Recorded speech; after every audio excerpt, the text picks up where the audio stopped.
بسم اللہ الرحمن الرحیم۔ اللہم صلی علی محمد وعلی آل محمد۔ رب اشرح لی صدری ویسر لی امری واحلل عقدۃ من لسانی یفقہوا قولی۔ السلام علیکم دوستو، میں ہوں ایک عام سا مسلمان فقیر معصوم وارثی۔ دوستو، کلمہ طیبہ کی ابتدا لا سے ہوتی ہے،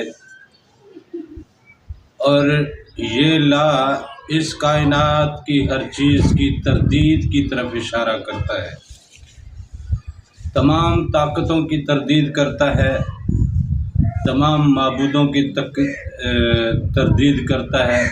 اصل میں معبود عبادت کے لائق یا بندگی کے لائق یا فرما برداری جس کی جائے، اس کے پاس کوئی طاقت ہونی چاہیے نا۔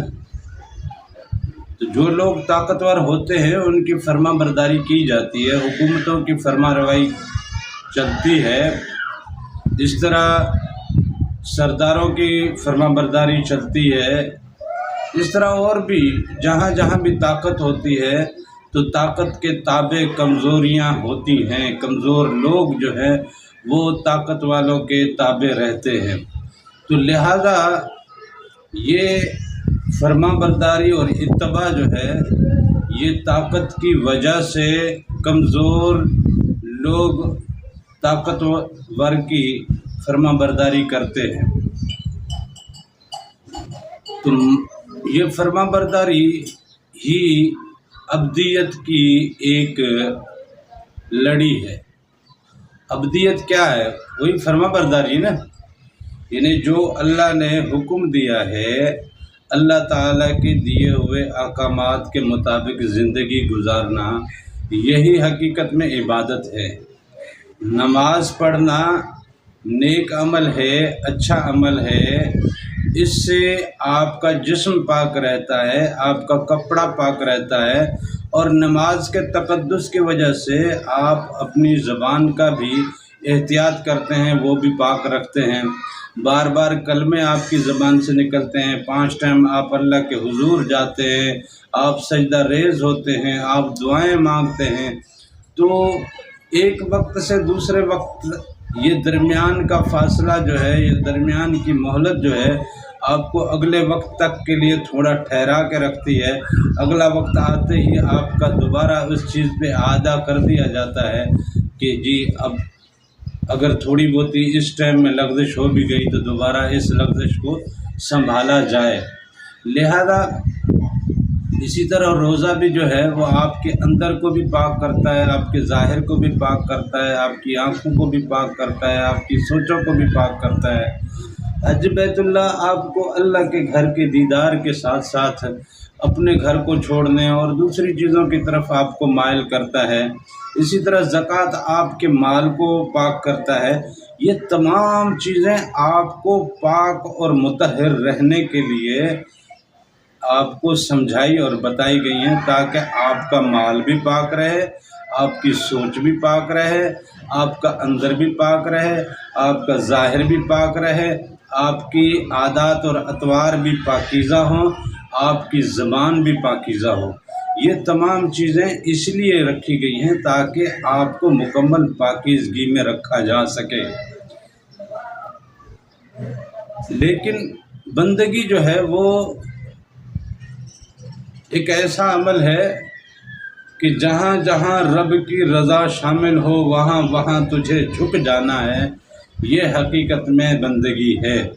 جہاں جہاں اللہ کا حکم ہے، نارملی یہ ہم بالوں کو رنگ شنگ کرتے ہیں تو یہ اسلام میں ویسے جائز نہیں ہے، لیکن میدان جنگ میں آپ اگر رنگ لگا کے، خضاب لگا کے، اپنے آپ کو جوان دکھا کے اور دشمن کے اوپر ایک رعب اور ہیبت طاری کرتے ہیں، یہ بندگی میں شامل ہے۔ اس طرح کافی ساری چیزیں ہیں جو نارمل زندگی کا حصہ تو نہیں ہوتی، لیکن کسی موقع پہ وہ چیز بندگی کا حصہ ہوتی ہے۔ نارمل زندگی میں اگر وہ کریں گے تو وہ بندگی میں خلل بنتی ہے۔ تو بندگی کی ابتدا طاقتور کے آگے جھکنے سے ہوتی ہے۔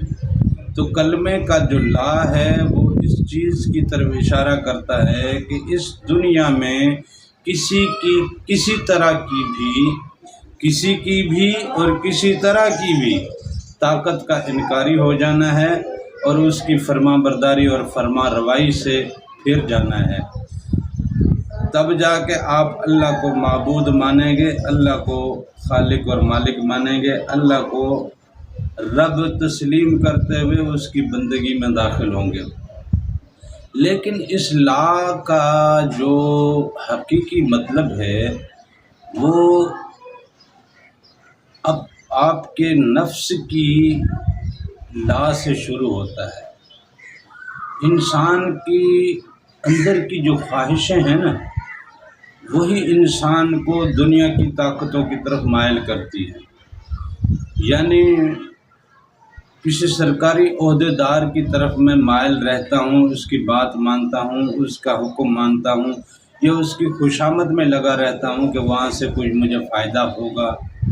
اسی طرح میری ضرورت ہے، میرے نفس کی خواہش ہے کہ میں وہاں سے فائدہ لے سکوں۔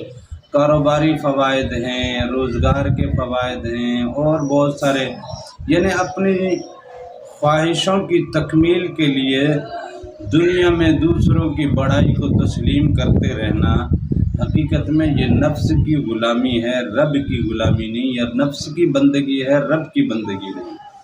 کلمے کے لا نے تجھے اوروں کے سجدے سے روک لیا،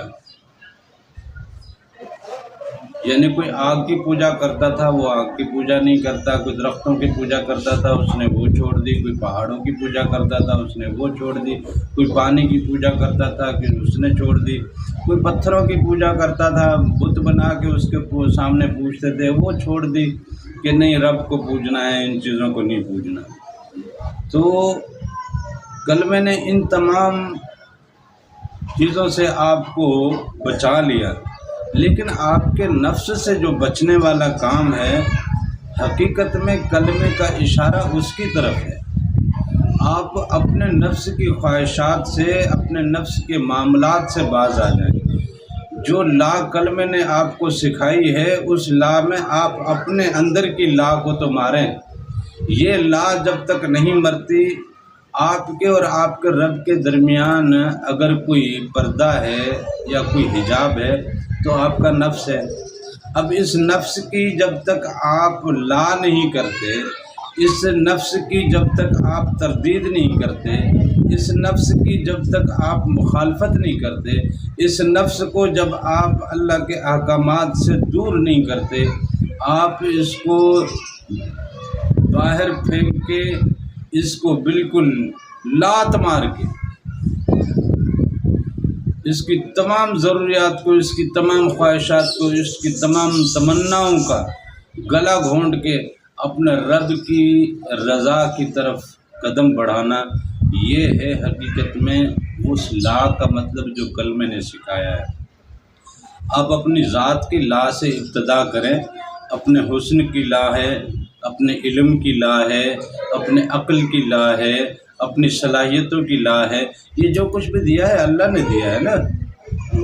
اگر اللہ حسن نہ دینا چاہتا نہ دیتا، آج بھی اگر بیمار کر دے، ہماری آنکھ، ہمارے جسم کی، ہمارے چہرے کی، ہمارے بازوؤں یا ہاتھوں میں کوئی عیب لگانا چاہے، مالک یہ لگا سکتا ہے نا، اور وہ بے نیاز ہے، اور وہ بے نیاز ہے۔